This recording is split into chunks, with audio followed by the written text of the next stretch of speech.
1 பேதுரு 2ஆம் அதிகாரம் 19வது வசனம் இவ்வாறாக சொல்லப்படுகிறது. ஏனெனில் தேவன் மேல் பற்றுதலாய் இருக்கிற மனசாட்சி நிமித்தம் ஒருவன் அநியாயமாய் பாடுபட்டு உபத்திரவங்களை பொறுமையாய் சகித்தால் அதுவே பிரீதியா இருக்கும் அப்படின்ட்டு சொல்லப்படுகிறது. ரொம்ப சந்தோஷமா இருக்கீங்க. உங்க சந்தோஷத்தை பார்க்கும்போது எனக்கு ரொம்ப சந்தோஷமா இருக்கு. ஏன்னு சொன்னா எனக்கு கண்டிப்பா தெரியும் உங்க கணவர் மாறி இருக்கிறார் போல, அதான் அது இந்த மாற்றம் தான் உங்க முகத்துல என்னால பார்க்க முடியுது அப்படின்ட்டு சொன்னாராம். அப்ப அந்த சகோதரி சொன்ன வார்த்தை தான் ரொம்ப முக்கியமான ஒரு வார்த்தை. அவங்க சொன்னாங்க, இல்ல ஐயா, இல்ல போதகரே, அவங்க மாறல, ஆனா நான் என்னை மாற்றிக்கொண்டேன், அவரோடு கூட வாழ்வதற்கு என்னை நான் மாற்றிக்கொண்டேன்.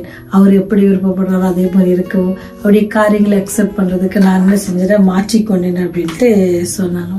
அந்த பொறுமையை அதை நான் ஏற்றுக்கொண்டேன், ஏன்னா அதுதான் எனக்கு கடவுள் வெளிப்படுத்தினாங்க அப்படின்ட்டு அந்த சகோதரி சொன்னாங்களாம்.